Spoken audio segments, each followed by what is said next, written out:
Right. ఈరోజు live షోకి స్వాగతం పలకటం కూడా నాకేమీ అంత బాగున్నట్టు అనిపించడం లేదు. ఆంధ్రప్రదేశ్లో విధ్వంస పాలన అంటే ఎట్లా ఉంటుందో చంద్రబాబు నాయుడు గారి ప్రభుత్వం రుచి చూపిస్తున్నట్లుగా ఉంది. తాడేపల్లిలోని వైఎస్ఆర్ కాంగ్రెస్ పార్టీ నిర్మిస్తున్నటువంటి భవనాన్ని, ప్రధాన కార్యాలయ భవనాన్ని ఇష్టారీతిలో కూల్చివేస్తున్న తీరు అందరినీ ఆశ్చర్యపరుస్తోంది. ఇక దానికి కారణాలు ఏమైనా కావచ్చు, కానీ ఓ పద్ధతి పాడు లేకుండా ఈ రకంగా కూల్చివేయటం, గతంలో వారే పర్మిషన్లు ఇచ్చిన వాళ్లే ఇప్పుడు మళ్ళీ కూల్చివేసే పరిస్థితి రావటం, ఇవన్నీ కూడా హైకోర్టు ఆదేశాలు ఇచ్చినా కూడా లాయర్స్ పొన్నవోలు సుధాకర్ రెడ్డి దీని మీద హైకోర్టుకి వెళ్ళడం జరిగింది. వెంటనే చట్టాన్ని మీరి వ్యవహరించవద్దని సిఆర్డీఏని హైకోర్టు ఆదేశించినా కూడా పట్టించుకోకుండా ఈ రకమైనటువంటి విధ్వంసానికి చంద్రబాబు గారి ప్రభుత్వం ఎందుకు ఇంత ఘోరంగా, ఎంత దారుణంగా వ్యవహరిస్తోందో అర్థం కాని పరిస్థితి నెలకొంది. అంతేకాకుండా ఈ విషయాలు దీని ఇంత పెద్ద వార్తని ఎక్కడ ఏ టీవీలోనూ ప్రముఖంగా రానివ్వకుండా కూడా ఆంక్షలు పెట్టి చాలా జాగ్రత్తగా కక్ష తీర్చుకుంటున్నట్లుగా చంద్రబాబు ప్రభుత్వం వ్యవహరిస్తున్నట్లుంది. దీనిపై మనతో మాట్లాడడానికి తిలక్ గారు, సీనియర్ పాత్రికేయులు, కారుమూరి వెంకటరెడ్డి గారు, వైఎస్ఆర్ కాంగ్రెస్ పార్టీ సంయుక్త కార్యదర్శి, శ్రీ కోటంరాజు వెంకటేష్ శర్మ గారు, న్యాయవాది, వీళ్ళంతా కూడా మనతో చర్చలో పాల్గొంటారు. ఇక ప్రజలు కూడా దీనిపైన స్పందించవచ్చు, ప్రేక్షకులు సైతం. ముందుగా వెంకటరెడ్డి గారు చెప్పండి, ఇదంతా ఊహించారా ఈ పరిణామం? అసలు ఈ విధ్వంసం ఏమిటి? ఇంత గందరగోళంగా ఎందుకు జరుగుతూ ఉంది? ఒకవైపు నిన్నేమో శాసనసభలో ముఖ్యమంత్రి తర్వాత ప్రతిపక్ష హోదా ఇవ్వకపోయినా, క్యాబినెట్ హోదా ఇవ్వకపోయినా ప్రతిపక్షానికి సంబంధించి ఏకైక నాయకుడిగా ఉన్న జగన్ గారికి ప్రమాణ స్వీకారాన్ని పిలవకుండా ఆ రకంగా అవమానించటం, మరుసటి రోజు తెల్లవారేసరికల్లా ఈ రకంగా పార్టీ ప్రధాన కార్యాలయాన్ని కూల్చివేసేయటం, ఇవన్నీ ఏమిటి? అసలు ఎందుకు ఇట్లా జరుగుతోంది? ఆంధ్రప్రదేశ్లో అసలు పాలన సాగుతుందా లేదా? అంతా పట్టుమని 10 రోజులు కాకముందే చంద్రబాబు నాయుడు గారు ఇంత అరాచకాలకు ఎందుకు పాల్పడుతున్నారు? కొమ్మినేని గారు, ముందుగా మీకు ప్యానెల్లో ఉన్న అందరికీ, అట్లానే సాక్షి టీవీ ప్రేక్షకులందరికీ నమస్కారాలు. ఊహించిందే కొమ్మినేని గారు. ఇంకా అరాచకాలు జరుగుతాయి, ఇంకా విధ్వంసాలు సృష్టిస్తారు. ఏదైతే వాళ్ళు ముందే చెప్తున్నారు కదా, అధికారంలోకి రాకముందే మేము ఒక రెడ్ బుక్ రాసుకున్నాం, అధికారులు ఏంటి ప్రతి ఒక్కళ్ళ వ్యవహారం తేలుస్తాము, బాహాటంగానే చెప్పారు వాళ్ళు ఏ విధంగా పరిపాలన అందిస్తాము, ఒక్కొక్కరిని గుడ్డలోడు తీసి తంతామని చెప్పారు. అట్లానే పవన్ కళ్యాణ్ కావచ్చు, లేదంటే లోకేష్ కావచ్చు, వాళ్ళందరూ మాట్లాడినటువంటిది ఎన్నికలకు ముందే వాళ్ళు చెప్పారు, మేము అధికారంలోకి వస్తే ఖచ్చితంగా విధ్వంసం సృష్టిస్తాము అని చెప్పి.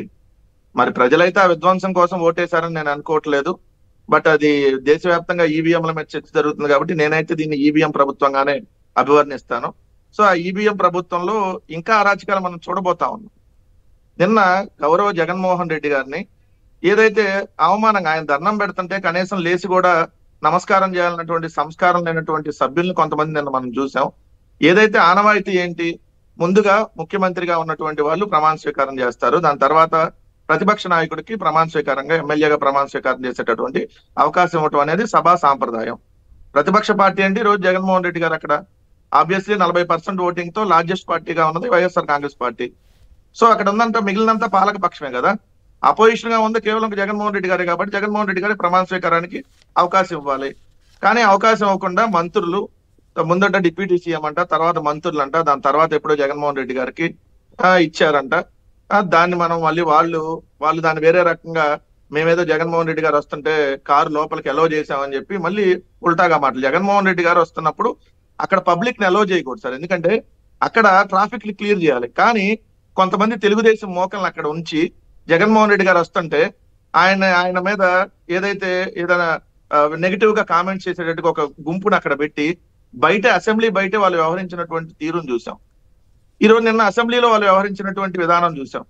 సాక్షాత్ ఈ రోజు స్పీకర్ గా ప్రమాణ స్వీకారం చేయబోయేటటువంటి వ్యక్తి జగన్మోహన్ రెడ్డి గారు భౌతికంగా ఉన్నాడు, చచ్చిపోలేదు కదా, ఇంకా జగన్మోహన్ రెడ్డి బతికే ఉన్నాడు కదా, రోజు చంపుకు తినాలని చెప్పి ఒక స్పీకర్ గారి ప్రమాణ స్వీకారం చేసే వ్యక్తి ఎమ్మెల్యేగా గెలవగానే ఆయన మాట్లాడినటువంటి మాటలు, ఇంకా అటువంటి సభకి వెళ్ళటం కరెక్టా?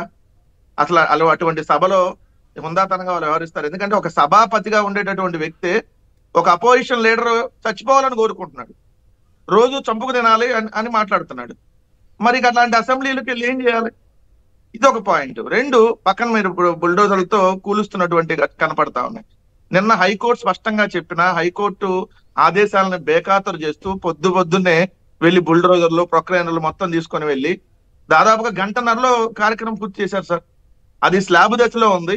ఆ కార్యాలయం వైఎస్ఆర్ కాంగ్రెస్ పార్టీ కార్యాలయం, అది పార్టీ ఆఫీసు. ఆ పార్టీ ఆఫీస్ నిర్మాణంలో ఇప్పుడు ఆల్రెడీ కన్స్ట్రక్షన్ స్టేజ్ లో మీకు స్లాబ్ దశలో ఉంది. ఆ స్లాబ్ పూర్తి అయితే ఆల్మోస్ట్ ఆఫీస్ కూడా నిర్మాణం పూర్తి అవుతుంది. దాన్ని ఇప్పుడు ఏదైతే నిబంధనలకు విరుద్ధంగా సిఆర్డీఏ అధికారులని అక్కడ ఉసిగొలిపి ఈ రోజు పొద్దున్నే వెళ్ళి ఆ కార్యాలయాన్ని కూల్చేటటువంటి కార్యక్రమం. అంటే మనం అంతకుముందు ఉత్తరప్రదేశ్ లో అనుకునే మనం బుల్డోజర్లతో కూల్చేస్తున్నారు ఇట్లా అని చెప్పి. ఈ రోజు ఇక్కడ క్లియర్ గా కనపడతా ఉంది బుల్డోజర్లతో విధ్వంసం ఏ విధంగా సృష్టిస్తున్నారో. పొద్దున్నే తీసుకొని వచ్చి ప్రొక్లైనర్లని, అంటే తెల్లవారే సమయానికల్లా ఇంకా జనాలకు తెలియకూడదు అది ఎప్పుడు కూలిపోయింది, ఎలా కూల్చారు అనేది పబ్లిక్ కూడా తెలియకూడదని పొద్దున్నే తీసుకొని వచ్చారు. ఈ రోజు కూల్చడానికి కూడా ఒక కారణం ఉంది కొమ్మినేని గారు. నిన్న బాపట్ల జిల్లా చీరాలలో ఏదైతే ఒక అమ్మాయి మీద అత్యాచారం జరిగి హత్య చేశారు. సో అది చర్చనీయాంశం కాకూడదు. ఇవాళ చర్చ అంతా దీని మీద జరగాలి. ఇప్పుడు లేదంటే దాని మీద చర్చ జరిగింది కదా. ఎందుకంటే ఒక అమ్మాయి మీద అత్యాచారం జరిగితే 45 గంటల్లో పట్టుకుంటాం, అది ఇది న్యాయం చేస్తాం, అది ఇది అని చెప్పి ప్రగల్భాలు పలికినటువంటి వీళ్ళు దాని మీద ఎక్కడ చర్చ జరగకూడదు. కాబట్టి పొద్దున్నే ఈ అంశాన్ని తెర మీద తీసుకొని వచ్చి హడావుడిగా ఇప్పుడు ఈ కార్యాలయాన్ని కూల్చేటటువంటి కార్యక్రమం. ఒకటైతే స్పష్టంగా చెప్తా ఉన్నాం కొమ్మినేని గారు, మీరు కార్యాలయాలను కూలుస్తారో లేదంటే శిలాఫలకాలను కూలుస్తారో, బట్ ప్రజల గుండెల్లో నుంచి అయితే వైఎస్ఆర్ కాంగ్రెస్ పార్టీని చెరపలేరు కదా. జగన్మోహన్ రెడ్డి గారిని టార్గెట్ చేసి రకరకాలుగా దాదాపుగా 2009 నుంచి దాకా 15 నెలల పాటు మనం చూస్తూనే ఉన్నాం వాళ్ళు చేస్తున్నటువంటి. ఇది లొకాలిటీ ఎక్కడ, ఇది కరెక్ట్ గా ఈ ఆఫీస్ ఎక్కడ కన్స్ట్రక్షన్ లో ఉంది? అది చంద్రబాబు గారు వెళ్ళే రూట్ లోనో లేకపోతే అసెంబ్లీకి వెళ్ళే రూట్ లోనో అంటారు, ఎక్కడ కరెక్ట్ గా ఎక్కడ ఉంది? అది చూడటానికి ఇష్టం లేక చేశారని కొందరు అంటున్నారు. అదే సార్, తాడేపల్లి నుంచి సీతానగరం వెళ్ళే రూట్ ఉంది కదా, అక్కడ ఆ రూట్ లో. తాడేపల్లి నుంచి సీతానగరం వాళ్ళు అసెంబ్లీకి వెళ్ళాలంటే ఆ రూట్ లోనే వెళ్తారు. ఈ రోజు అధికారులు కూడా అంటే ఎమ్మెల్యేలు కూడా అదే రూట్ లో వెళ్తారని చెప్తున్నారు. సో అసలు వాళ్ళు వచ్చేటప్పటికి జిల్లాలను తీసారు. వాళ్ళు కూడా ప్రజలు కూడా చూడకూడదు కదా. ప్రజలు వాళ్ళ ఆలోచన ఏంటి, అసలు ఇది ఎప్పుడు కూల్చారు, ఎవరు కూల్చారు, ఎవరు తెలియకూడదు, ప్రభుత్వం కూల్చేసిందని తెలియకూడదు అన్నట్టుగా తెల్లవారేలోపు 5:30కే బిగిన్ చేసి ఈ పాటికి ఆల్రెడీ మొత్తం కూల్చేశారు, కనపడతా ఉంది కదా అది. అవును, రైట్. సుధాకర్ గారు రాజమండ్రి నుంచి. సుధాకర్ గారు నమస్కారం, చెప్పండి. ఏమిటి విధ్వంస పాలన? ఒక పార్టీ ఆఫీస్ని ఈ రకంగా కూల్చేయటం గతంలో ఎప్పుడైనా జరిగిందా? పైగా అన్ని పర్మిషన్లు తీసుకుని చేసినటువంటి ఈ నిర్మాణాన్ని కూల్చడం ఎంతవరకు కరెక్టు? ఎట్లా దీన్ని మీరు ఎట్లా చూస్తారు? రైట్, కట్ అయినట్టుంది. నారాయణ గారు విజయవాడ. నమస్తే అండి కొమ్మినేని గారు. నమస్కారం, మాట్లాడండి. ఏం లేదండి, కోల్చడం అనేది చాలా పెద్ద తప్పే. కాకపోతే మనం కూడా పల్లా శ్రీనివాసరావు గారి బిల్డింగ్ ని, గీతం యూనివర్సిటీ బిల్డింగ్ ని ఇలాగే తెల్లవారుజామున కూల్చేశాం కదా. దాని గురించి ఇంకా చర్చ ఎందుకు? వాళ్ళు చేశారు అధికారంలో, మనం చేసాం అధికారంలో. నోటీసులు ఇచ్చామండి, ముందు నోటీసులు ఇచ్చి అది కాదు. ఇక్కడ మీరు అర్థం చేసుకోవాల్సింది ఏంటంటే దానికి దీనికి ఉన్న తేడాని మీరు అర్థం చేసుకోవాలి. మీరు తెలివిగా మాట్లాడుతున్నారు కానీ అక్రమ ఆక్రమణలను కూల్చొద్దని మీరు చెప్తారా? అక్రమంగా కట్టిన వాటిని కూల్చడం వేరు, అధికారికంగా పర్మిషన్లు తీసుకుని నిర్మిస్తున్న వాటిని ఏదో ఒక సాకు పెట్టి కూల్చడం వేరు. ఆ విషయాన్ని మీరు ఎలా మర్చిపోతారు? దానికి దీనికి ఉన్న తేడాని మీరు గుర్తించాలి. అయినప్పుడు కూడా మీరు కావాలని చెబుతున్న సంగతి అర్థమవుతూనే ఉంది. రైట్. బాలు గారు గుంటూరు నుంచి. బాలు గారు నమస్కారం, మాట్లాడండి. వినపట్లేదు. హలో,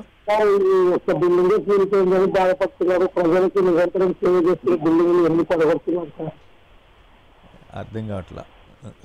హలో, నిరంతరం ప్రజలకు సేవ చేస్తున్న బిల్డింగ్లే పడగొడుతున్నారు. అచ్చా, ఇలాంటి పరిస్థితి రాకూడదు అనేది మీరు అంటారు, అంతేనా? రాకూడదు. అదొకటి వెంకటరెడ్డి గారికి ఒక చిన్న ఆల్టర్నేటివ్. మీ వాయిస్ సరిగా అర్థం కావట్లేదు మిత్రమా. రైట్. వెంకటేష్ శర్మ గారు, మీరు మీ విశ్లేషణ ఏమిటి? అట్లా దీనికి గతంలో జరిగిన వాటికి పోల్చి ఒక మిత్రుడు మాట్లాడాడు, అతను కావాలని మాట్లాడి ఉండొచ్చు కానీ, బట్ ఇది మీరు ఎట్లా దీన్ని విశ్లేషిస్తారు? ఇప్పుడు గతంలో ఏదైతే ప్రజావేదిక అనేది ఒకటి కూల్చారో అది గవర్నమెంట్దే కాబట్టి గవర్నమెంట్ నోటీస్ ఇచ్చుకోవటం అక్కర్లేదు అనుకొని గవర్నమెంట్ వారు స్వచ్ఛందంగా వారు కట్టిన అక్రమ కట్టడాన్ని వారు కూల్చివేసుకున్నారండి. కానీ ఇక్కడ వచ్చేటప్పటికి వైఎస్ఆర్సీపీ పార్టీ వారు ఒక పార్టీ కార్యాలయాన్ని నిర్మించుకుంటూ దాని మీద వీళ్ళు 16/6 నోటీస్ ఇస్తే 16/6 దానికి రిప్లై ఇస్తే ఆ రిప్లైని వీళ్ళు కన్సిడరేషన్ లోకి తీసుకోకపోతే హైకోర్టుకు వెళ్తే హైకోర్టు వారి ముందు ఇప్పుడు ఎవరైతే అడ్వకేట్ జనరల్ గారు కొత్తగా వచ్చారో వారు వచ్చి అండర్టేకింగ్ ఇచ్చి మేము డ్యూ ప్రాసెస్ ఆఫ్ లానే ఫాలో అవుతాము, మేము ఏది కూడా బైఫర్కేట్ చేయము, ప్రాసెస్ ఆఫ్ లా ప్రకారమే మేము చేస్తామని చెప్పి అండర్టేకింగ్ ఇస్తే దాన్ని హైకోర్టు వారు దాన్ని నోట్ చేసుకొని దాని ప్రకారం due process of law follow అవ్వండి అని చెప్పి ఒక ఆర్డర్ కూడా పాస్ చేసిన ధర్మిల వీరు నిన్న రాత్రి వచ్చేటప్పటికి ఇప్పుడు సిఆర్డిఏ యాక్ట్ లో వచ్చేటప్పటికి సెక్షన్ 115 అని ఒకటి ఉంటుందండి.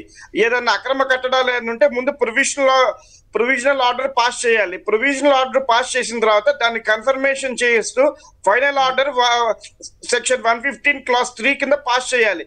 పాస్ చేసి దాన్ని ఎవరైతే అక్రమ కట్టడం అని చెప్పి సిఆర్డిఏ వాళ్ళు భావించారో వాళ్ళకి ఆ నోటీస్ సర్వ్ చేసి వాళ్ళకి రీజనబుల్ టైం ఇవ్వాలి. అంతేకాకుండా 115 క్లాస్ 7 ప్రకారం వాళ్ళకి 15 రోజులు ట్రిబ్యునల్లో అప్పీల్ చేసుకోవడానికి టైం ఉంటుంది. ట్రిబ్యునల్లో కూడా స్టే ఇవ్వకపోతే అప్పుడు అక్రమ కట్టడాన్ని కూల్చివేసి ఆ కూల్చివేయడానికి ఏదైతే ఖర్చు అయిందో అక్రమ కట్టడందారు ఎవరున్నారో వాళ్ళ దగ్గర వసూలు చేయాలి. ఇదంతా కూడా లాలో చంద్రబాబు నాయుడు గారు 2014లో ఒక లా అనేది సృష్టించి ఆ లాని అప్పుడు తయారు చేసి దాన్ని ఇంప్లిమెంట్ చేసి వాళ్ళే అసెంబ్లీలో ఆమోదించింది. కానీ వీరిప్పుడు ఆ లాన్ అంతా కూడా ఏదైతే వాళ్ళు సృష్టించుకున్నారో చేశారో దాన్ని అంతా బైఫర్కేట్ చేస్తూ హైకోర్టుకి ఏదైతే అండర్టేకింగ్ అడ్వకేట్ జనరల్ గారు ఇచ్చారో దాన్ని కూడా విస్మరిస్తూ హైకోర్టు ఆర్డర్ పాస్ చేశారో దాన్ని అసలు పట్టించుకోకుండా ఫైనల్ కన్ఫర్మేషన్ ఆర్డర్ అనేది వైఎస్ఆర్సీపీ పార్టీ కార్యాలయం వాళ్ళకి ఎక్కడా కూడా అందజేయకుండా వాళ్ళకి రీజనబుల్ టైం ఏది ఇవ్వకుండా చేయకుండా పూర్తిగా కూడా దీన్ని అంతా కూడా రాజ్యాంగానికి వ్యతిరేకంగా సిఆర్డిఏ చట్టానికి వ్యతిరేకంగా వీళ్ళు చేశారు. మరి ఇంత దారుణమైన కుట్రలు చేసేవాళ్ళు చెందేవాళ్ళు మరి మోడీ గారిని వీళ్ళందరినీ పిలిచి ప్రమాణ స్వీకారాలు చేస్తూ మేము చట్టాన్ని రాజ్యాంగాన్ని ఫాలో అవుతామని ఎందుకు చెప్తారో తెలియదు. మళ్ళీ నిన్న అసెంబ్లీలో కూడా ప్రమాణ స్వీకారాలు చేస్తూ అంతమంది కూడా మేము చట్టరీత్యా నడుచుకుంటాము రాజ్యాంగాన్ని పాటిస్తామని చెప్పి ప్రమాణాలు చేసి ఒక్క రోజు కూడా కాకముందే చేయకముందే వాటన్నిటిని విస్మరిస్తూ మా సొంత లోకేష్ చౌదరి చట్టం ఉంది, లోకేష్ చౌదరి చట్ట ప్రకారమే మేము ముందుకు వెళ్తాము, లోకేష్ చౌదరి చట్టంలో రెడ్ బుక్ ఏదైతే ఉంటే మాకు అదే చట్టము, మాకు అంబేద్కర్ గారు రాసిన రాజ్యాంగం అక్కర్లేదు, మేము సృష్టించుకున్న ఏపీసీఆర్డీఏ యాక్ట్ కూడా అక్కర్లేదు అని చెప్పేసి సెక్షన్ 115 కానీ ప్రొవిజనల్ ఆర్డర్ ఫైనల్ ఆర్డర్స్ ఏమి పట్టించుకోకుండా చేయకుండా వీళ్ళు చేసే దురాగతం అనేది రేపు కోర్టులో వైఎస్ఆర్సీపీ పార్టీ వారు వెళ్తారు. ఖచ్చితంగా ఎవరెవరైతే అధికారులు ఇందులో ఇన్వాల్వ్ అయి ఉన్నారో అధికారులందరికీ కూడా మళ్ళీ రీకన్స్ట్రక్షన్ చేయాల్సిన బాధ్యత కానీ దీనికి ఏదైతే కాంపన్సేషన్ ఇవ్వాలో అదంతా కూడా ఇవ్వటం జరుగుతుంది. ఇది పూర్తిగా చట్ట విరుద్ధంగా చేశారు. చూడండి, 5 ప్రొక్లైనర్లతో అంత దారుణంగా పడేయాల్సిన అవసరం ఏముందంటే ఒక కట్టడం పడేయడానికి ఒకటి వాడతారు. ఎవరు సొమ్ము అని చెప్పేసి ప్రజల సొమ్మును దుర్వినియోగం చేసి 5 కంటైనర్లు తీసుకొచ్చి తెల్లవారుజామున 6 వరకు కూడా ఎటువంటి నిర్మాణాలు కూడా కూల్చే అధికారం లేదు.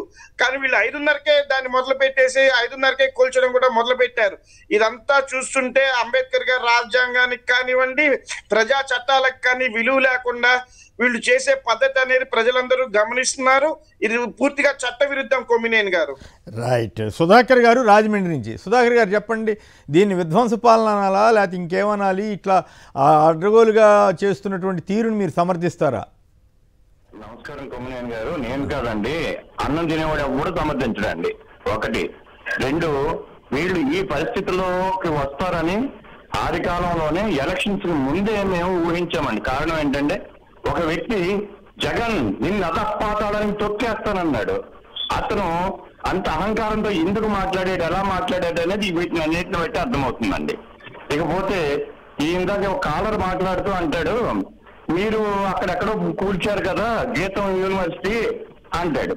గీతం యూనివర్సిటీకి లేకపోతే సబ్బమారికి లేకపోతే ఇతను ఇప్పుడు స్పీకర్ కాబోయే వ్యక్తికి సంబంధించిన వాటిని కూల్చడానికి వాళ్ళు ఆక్రమించుకున్నారండి. బట్ ఇది ఆక్రమించుకున్నది కాదు, ఇది కొనుక్కుని దానిలో కడుతున్నటువంటి నిర్మాణం అది. ఇకపోతే స్కాలర్స్ కూడా ఆలోచించాలి, మనం ఏం మాట్లాడుతున్నామో అది ఆలోచించాలి. ఇకపోతే నేను శర్మ గారిని ఒక మాట అడుగుతున్నాను. శర్మ గారు దయచేసి చెప్పండి, ఈ విధ్వంసం జరగకూడదు అని హైకోర్టు ఆర్డర్ ఇచ్చినా సరే సిఆర్డిఏ వాళ్ళు తొత్తులుగా వ్యవహరించి దాన్ని కూల్చారు. కాబట్టి మీరు హైకోర్టు నుంచి వాళ్ళ మీద ఏదైనా యాక్షన్ తీసుకుంటారా వెంకటరెడ్డి గారు? మీకు కూడా నా ప్రశ్న. తప్పనిసరిగా దీని మీద యాక్షన్ తీసుకుంటే నాలాంటి వాళ్ళు నేను ఇది ప్రజాస్వామ్యం వర్ధిల్లుతుందని నేను సంతోషిస్తాను. ఇంకొక మాట ఏంటంటే, ఈ ఇందాక మన వెంకటరెడ్డి గారే కాదు, నేను కూడా చూశాను ఆ వీడియో. ఇప్పుడు స్పీకర్ కాబోయే వ్యక్తి అది చావలేదు కదా అని ఒకడు కుర్చీలో నుంచి లెగలేనోడా ఒకడు అంటాడు. ఈ వ్యక్తి అంటాడు, నిజమే ఈ మాట చాలా గొప్ప మాట అని ఒక్కతను అంటాడు. అంటే రేపటి నుంచి అన్పార్లమెంటరీ లాంగ్వేజ్ లో తీసేసి పార్లమెంటరీ లాంగ్వేజ్ గా దీన్ని వాడతారా? రైట్, ఇది నా ప్రశ్న వాళ్ళకి. Right, thank you sir. Okay అండి. పొన్నయ్య గారు చిత్తూరు నుంచి. పొన్నయ్య గారు నమస్కారం, మాట్లాడు. నమస్తే అండి, అందరికి నమస్కారం. మరి ముఖ్యంగా ఇది వచ్చి private land, private property of YSRCP party. అది గతంలో కూల్చింది వచ్చి అది వచ్చి ప్రొసీజర్ ప్రకారమే జరిగింది. అంటే గవర్నమెంట్ వారికి, కార్పొరేషన్ వాళ్ళకి పవర్స్ ఉంది. అది కూడా ప్రొసీజర్ ప్రకారం జరిగింది. తేటగా తెలుస్తా ఉంది అది అక్రమ నిర్మాణం అని. కానీ ఇది వచ్చి అక్యూడ్ ప్రాపర్టీ, సెల్ఫ్ అక్యూడ్ అంటే purchase property it's very illegal. రెండోది అందుకనే కదా నిన్న హైకోర్టులో కూడా వాదన జరిగింది. హైకోర్టులో కూడా వాళ్ళ వకీలు కూడా హామీ ఇచ్చారు ఏం జరగదని. కాబట్టి హైకోర్టు వారు కూడా ఇట్లా చేయకూడదు అన్నారు కదా. కాబట్టి హైకోర్టు వారు స్టే ఇస్తారేమో, ఇంజక్షన్ ఇస్తారేమో అనుకొని రాత్రి పని జరిగిందండి. తర్వాత ఒక ముఖ్యమైన ఒక విషయం చెప్తానండి. నిన్న జరిగిన టాపిక్ లో సుప్రీంకోర్టు తేటగా చెప్పింది అమరావతి గురించి. తర్వాత ఇది వైజాగ్ వచ్చి క్యాపిటల్ సిటీగా దాన్ని ఒప్పుకునేసింది. అన్ని బిల్లు రెడీ అయింది. మోడీ గారు సంతకం పెట్టలేదు. నాకేం డౌట్ అంటే గతంలోనే జెడ్ కేటగిరీ ఎప్పుడు ఈయనకి లోకేష్ గారికి ఇచ్చారు. అప్పటి నుంచే టీడీపీ వాళ్ళు బీజేపీ మోడీ గారు ఒకటైపోయినట్టుంది. కాబట్టి ఈ వారికి వైజాగ్ క్యాపిటల్ సిటీగా నిర్మాణం చేసి ఉండేవారు. కాబట్టి దీంట్లో ఎన్నో ఆకుపచ్చ ఉంది. అది వేరే చర్చ కానివ్వండి. రైట్, తిలక్ గారు చెప్పండి, ఏమిటి అసలు ఈ విధ్వంసం? ఒకవైపు ఈ వార్తను కవర్ చేయనీయకుండా మొత్తం టీవీల మీద ఆంక్షలు పెట్టి చాలా జాగ్రత్తగా పకడ్బందీగా వెళుతున్నారు. చాలా ప్రజాస్వామ్య స్ఫూర్తితోటి చంద్రబాబు నాయుడు గారు, అలాగే పవన్ కళ్యాణ్ గారు, మోడీ గారు వీళ్ళంతా ఆంధ్రప్రదేశ్లో పాలన సాగిస్తున్నట్లు అనుకోవాలా? ఎట్లా ఇది మీ విశ్లేషణ ఏమిటి? నమస్కారం కేసరి గారు, ఛానల్లో ఉన్న వెంకటేశ్వర స్వామి గారు, వెంకటరెడ్డి గారికి నమస్కారం. ఇప్పుడు ఈరోజు జరిగింది కక్ష సాధింపని చాలా స్పష్టంగా అర్థమవుతుంది. కారణం ఏంటంటే పర్మిషన్ నుండి, స్థలం అలాట్మెంట్ ఉండి, కన్స్ట్రక్షన్ జరుగుతుంటే కోర్టులో డిస్కషన్ జరిగి లా కోర్సును ఫాలో అవుతామని హామీ కోర్టుకి ఇచ్చి ఇలా చేశారు. ఇది ఎంత దుర్మార్గం అంటే రాష్ట్రంలోని పార్టీ నాయకుల్ని, కార్యకర్తలందరినీ భయభ్రాంతులకు గురి చేయడానికి ఉద్దేశించిందని నేను అనుకుంటున్నాను. కారణం ఏంటంటే పార్టీ కేంద్ర కార్యాలయానికి కోసం నిర్మిస్తున్నటువంటి భవనాన్ని కూల్చేసామంటే మీరు ఎవరో అతిథులు కారు, ఎవరి ఇళ్ళైనా ఎవరి భవనాలైనా కూల్చేస్తామని హెచ్చరిక లాంటిది. వైఎస్ఆర్ కాంగ్రెస్ పార్టీ ఒక కాలర్ గారు చెప్పారు, కొంతమందికి అభిప్రాయం ఉంటుంది. నేనేమంటానంటే వైఎస్ఆర్ కాంగ్రెస్ పార్టీ కక్షపూరితంగా చేయాలి అనుకుంటే తెలుగుదేశం కేంద్ర కార్యాలయం ఆక్రమించిన స్థలంలో నిర్మించారని తెలిసి కూడా నోటీసులు ఇచ్చినా కూడా వాడు సమాధానం చెప్పకపోయినా సరే, తర్వాత ఏ కోర్సు జరిగిందనే తర్వాత విషయం, దాన్ని కూల్చేయలేదే. అలాంటి చర్యలకు పాల్పడలేదు వైఎస్ఆర్ కాంగ్రెస్ పార్టీ ప్రభుత్వం. ఇది ఇక్కడ పూర్తిగా హరించలేనంత మనస్తత్వం, కక్షపూరితంగా వ్యవహరించిన తీరు ఇది చాలా స్పష్టంగా కనిపిస్తోంది. వైఎస్ఆర్ కాంగ్రెస్ పార్టీ మీద తెలుగుదేశం పార్టీ రాబోయే రోజుల్లో ఇదే తరహాలో వ్యవహరిస్తుందనేది అర్థమవుతోంది. ఇది ఒకవేళ ఆక్రమణలో కూల్చివేత అనేది కరెక్ట్ అయితే కృష్ణా నది గర్భంలో నిర్మించిన భవనాల సంగతి ఏమిటి? వాటిని 14లో మరి అప్పటి ఇరిగేషన్ శాఖ మంత్రి వీటన్నింటినీ కూల్చేస్తామని చెప్పేసి నోటీసులు ఇస్తామని చెప్పిన మనిషి ఈ రోజు వరకు ఎందుకు కూల్చలేదు? ఆ భవనాల్లో ముఖ్యమంత్రి గారు నివసిస్తున్నందువల్ల ముందు వాటిని కూల్చాలి కదా. అది పర్యావరణానికి ఎంత దారుణమైన ద్రోహం చేస్తున్నట్టు. కేరళలో మన సుప్రీంకోర్టు ఆదేశాల ప్రకారం సముద్ర తీరంలో నిర్మించిన నదీ తీరంలోనూ సముద్ర తీరంలో నదీ తీరంలో నిర్మించిన భారీ భవనాలను మరి సుప్రీంకోర్టు ఆదేశాలు మనకు కూల్చేశారే. అప్పటికి కూడా వీళ్ళకి కనువిప్పు కలగలేదా? మరి ఇక్కడ పర్మిషన్లు ఉండి అనుమతులు ఉండి ఇక్కడ స్థలం కూడా వాళ్ళకి అలాట్ అయ్యి నిర్మాణం జరుగుతుంటే రాత్రికి రాత్రి ఎవరు జనం లేనప్పుడు ఎందుకు పూర్తి చేయాల్సి వచ్చింది? దీనికి జవాబు చెప్పుకోవాల్సిన పరిస్థితి లేదా? కోర్టులో అబద్ధాలు చెప్పి కోర్టులో అవాస్తవాలు చెప్పడం అనేది వీళ్ళకి పెన్నతో పెట్టిన విద్య.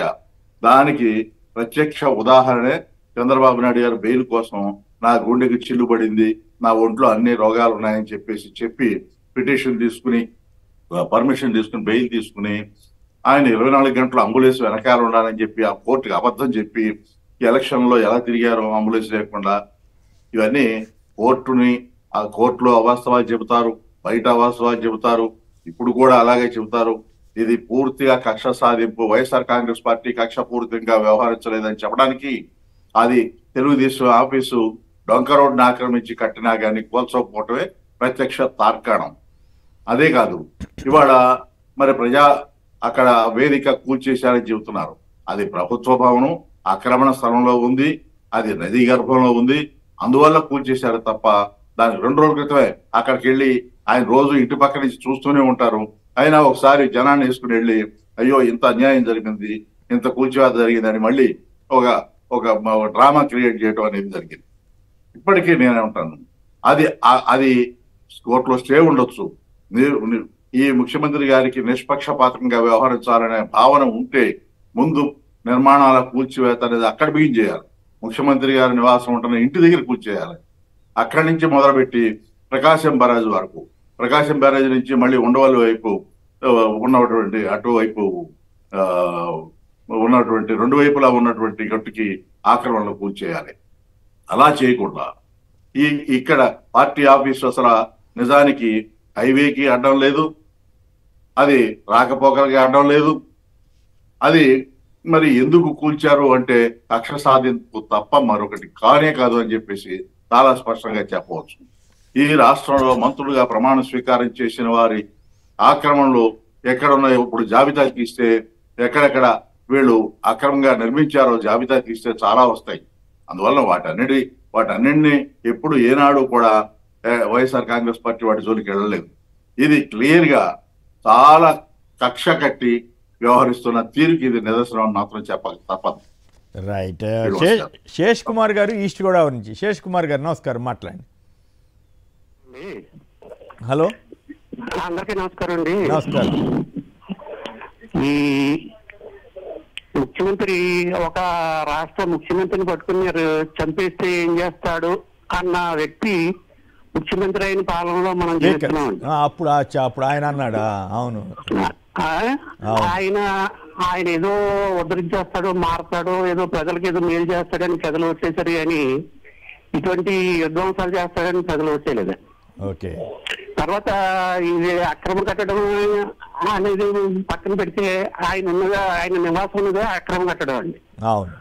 ముందు దాన్ని గురి చేసి ఏం చేసినా కొన్ని అక్రమ కట్టడాలని చేసినా పైగా ఈ పార్టీ ఆఫీసు అక్రమ కట్టడం కాదు, అన్ని పర్మిషన్లు తీసుకుని కడుతున్నటువంటి వైనం. పైగా హైకోర్టు కూడా ఆర్డర్స్ ఇచ్చిందండి దానికి వెళ్ళొద్దని. అవును అవును. దాన్ని కూడా పట్టించుకోకుండా ఇలా మరి ఈ ద్వేషపూరిత పరిణామాలు చేస్తుంటే ప్రజలు హర్షించండి. ఇది రైట్. ప్రజల్ని మాత్రం ఆయన పట్టించినట్టే అవుతుందండి. రైట్, ధన్యవాదాలు. రాజశేఖర్ గారు, రాజేంద్ర గారు హైదరాబాద్ నుంచి. రాజేంద్ర గారు నమస్కారం అండి, మాట్లాడండి. ఇది ముమ్మాటికే కక్ష సాధింపే. ఇంకోటి ఏంటంటే అన్ని పర్మిషన్లతో కట్టినప్పుడు ఖచ్చితంగా కోర్టులు కూడా ఎవరైతే కూలగొట్టారో వాళ్ళ దగ్గర నుండి దానికి అయిన ఖర్చు మొత్తం వసూలు చేయాలి సార్. వసూలు చేసేటట్టు తీర్పు ఇవ్వాలి. ఇస్తేనే ఇటువంటి అవుతాయి. ఇంకోటి ఏంటంటే ఈ చంద్రబాబు నాయుడు ప్రజల బలంతో గెలవలేదు ఖచ్చితంగా. అందు గురించి ఇటువంటి దాడులు కానీ ఇటువంటి కక్ష సాధింపులు కానీ చేస్తా ఉన్నారు. వాళ్ళకు భయం లేదు. ఎందుకనంటే మేము అక్రమంగానే గెలుస్తాము, మేము ట్యాంపరింగ్ తోనే గెలుస్తాము, ఇక ముందు కూడా మేము అట్లనే గెలుస్తామనే ధీమాతోని ఇవన్నీ చేస్తా ఉన్నట్టు కనబడతా ఉన్నాయి. ఖచ్చితంగా దీని మీద న్యాయ పోరాటం చేస్తేనే ఇటువంటి దాడులు ఆగుతాయి, ఇటువంటి అక్రమాలు ఆగుతాయి, ఇటువంటి కుట్రలు ఆగుతాయి సార్.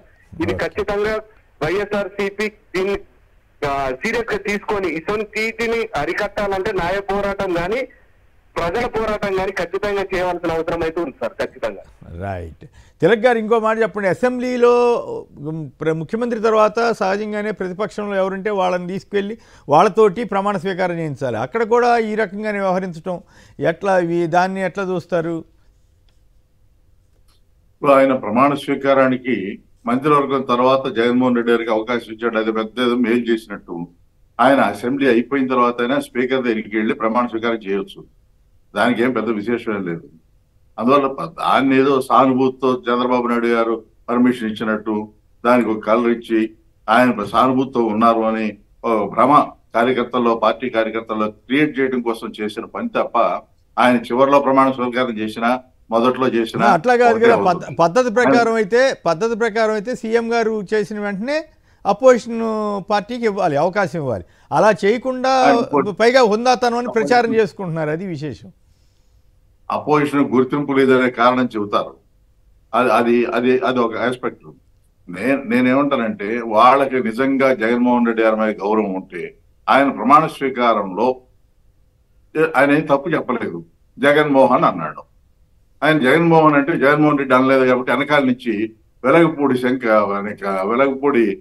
రామకృష్ణ బాబు ఆయన ప్రమాణ స్వీకారం కూడా చేత కదా అని అరవటం ఒకటి అనిపించింది.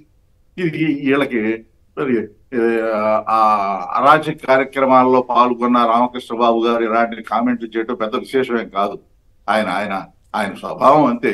ఇప్పుడు ఒకటండి, చంద్రబాబు నాయుడు గారు ఎవరిని ఎంకరేజ్ చేస్తున్నారు? చంపితే నష్టమే, నిన్ను చంపితే ఏమవుద్ది అన్న ఆయన ముఖ్యమంత్రి.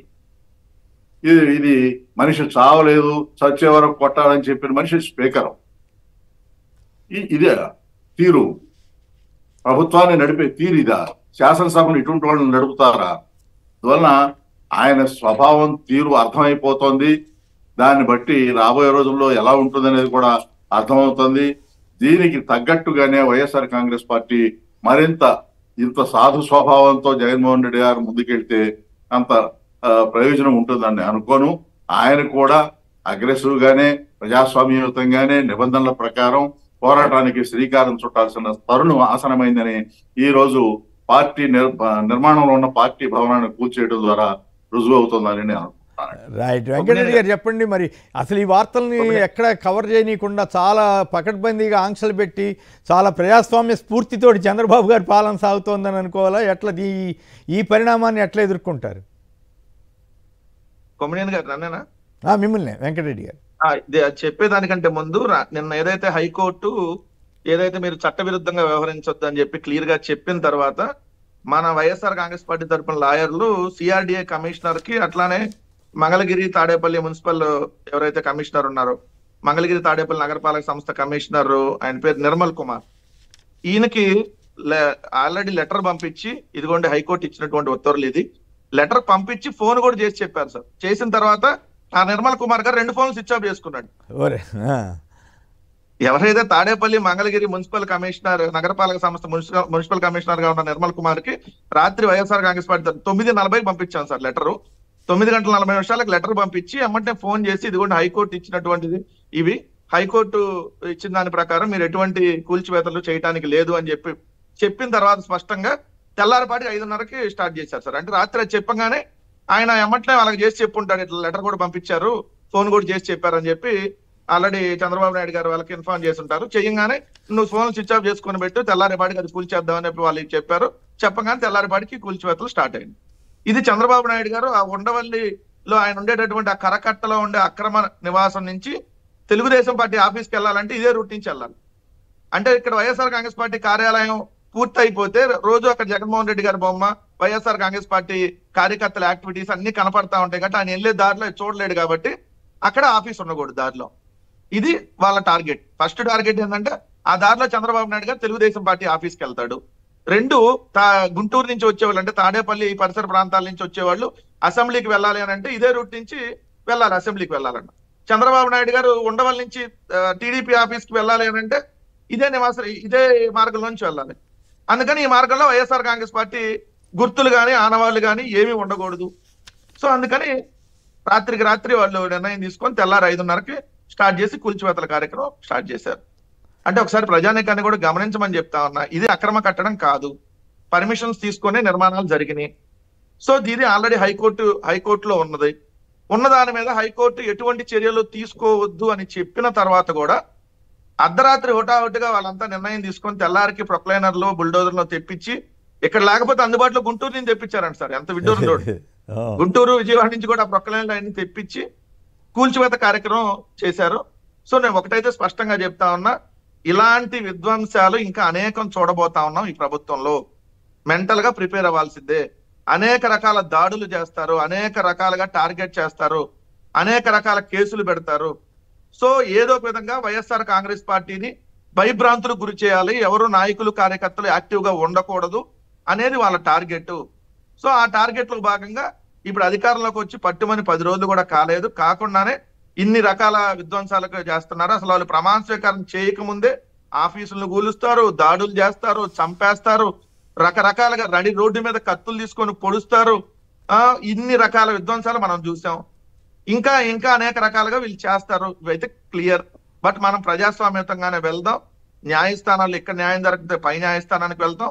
ఎక్కడ కూడా మేము వేరే విధంగా వెళ్ళేటటువంటి కార్యక్రమం లేదు. ఖచ్చితంగా న్యాయ ప్రకారమే మేము పోరాడతాం, ప్రజల పక్షానే ఉంటాం. 2 అసెంబ్లీకి సంబంధించినటువంటి అంశంలో ఇందాక తెలక్ గారు చెప్పింది 100%. ఎందుకంటే ఒక సభాపతి అంటే స్పీకర్ స్థానాన్ని లో ఉండాల్సినటువంటి వ్యక్తి ఆ సభలో ఒక సభ్యుడిగా ఉన్నటువంటి వ్యక్తిని, ప్రధాన ప్రతిపక్ష నేతగా, ఒక సభ్యుడిగా, ఒక మాజీ ముఖ్యమంత్రిగా, ప్రస్తుతం 40% ఓటింగ్ తో ఒక పెద్ద పార్టీగా ఈ దేశంలోనే ఎంపీ సంబంధించినటువంటి ఓట్లలో దేశంలోనే 5వ స్థానంలో ఉన్నటువంటి వైఎస్ఆర్ కాంగ్రెస్ పార్టీ అధ్యక్షుడిని ఎప్పుడు చచ్చిపోతాడు, చచ్చిపోకపోతే రోజు చంపుకు తిందాం, ఇంకా బతికే ఉన్నాడు కదా, ఇంకా చావలేదు కదా, ఇటువంటి మాటలు ఆ సభలో ఆ స్థానంలో కూర్చొని ఆ సభలో ఎదురుగా కూర్చునేటటువంటి సభ్యుడిని ఉద్దేశించి ఆల్రెడీ బయట మాట్లాడి ఆ సభలో ఉన్నటువంటి వ్యక్తిని ఏ విధంగా రేపొద్దున చూస్తాడు సార్? ఇంకా అదే సభలో వాళ్ళు నిన్న రన్నింగ్ కామెంటరీ చూస్తున్నాం కదా, జగన్మోహన్ రెడ్డి గారు మాట్లాడేటప్పుడు వాళ్ళు చేసే రన్నింగ్ కామెంటరీ, అదే విధంగా వాళ్ళు నవ్వుకుంటా అవతల అవహేళనగా. సో అలాంటి సభ నిజంగా గౌరవ సభ అయితే గౌరవ సభకి వెళ్తాను సార్. అది తెలుగుదేశం పార్టీ సభగా వ్యవహరిస్తే అలాంటి సభకి వెళ్లాల్సినటువంటి అవసరం కూడా ఉండదేమో అనేది ఈ రోజు ప్రజలు కానీ మేధావులు కానీ అభిప్రాయపడుతున్నది.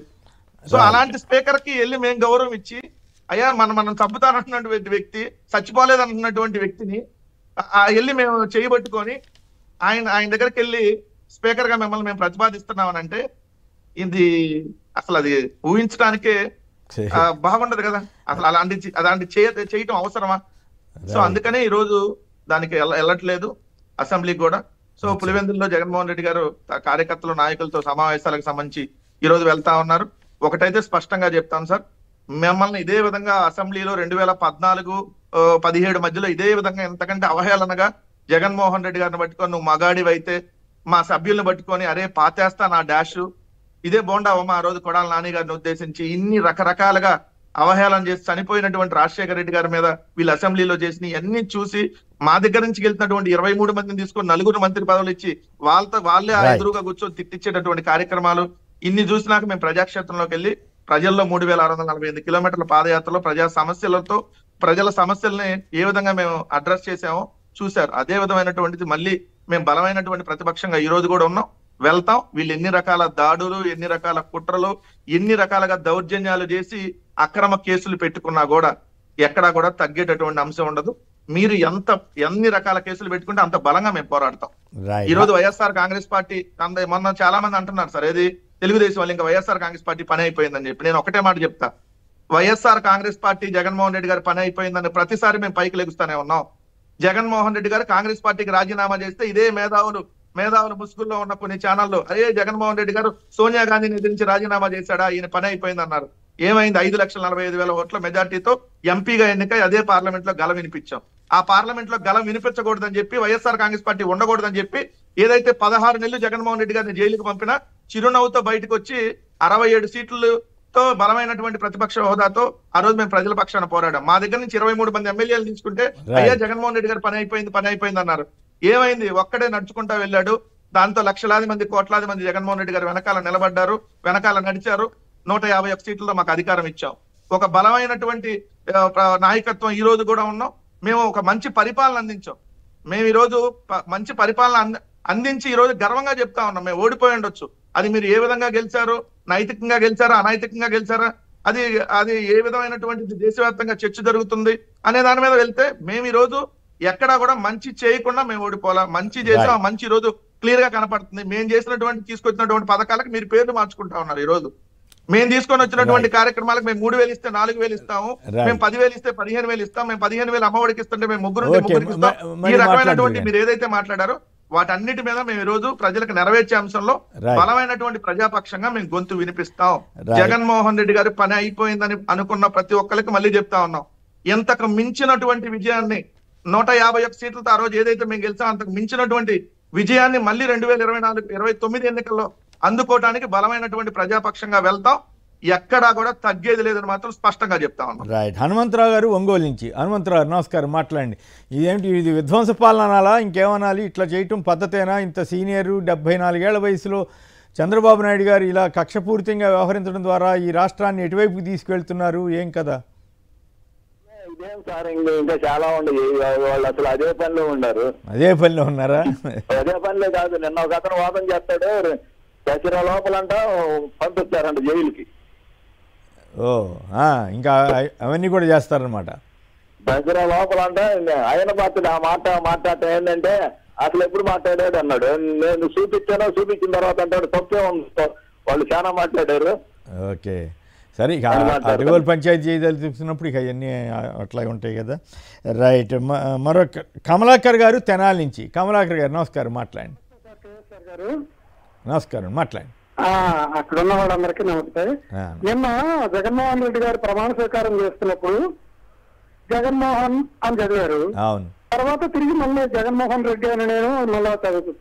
అవును. అయితే మీరు గమనించారో లేదో, లోకేష్ అవును ప్రమాణ స్వీకారం చేస్తున్నప్పుడు సార్వభౌమాధికారం అనకుండా సౌరభౌమాధికారం అన్నారు. మీరు గమనించారో లేదో ఒకసారి? అవును.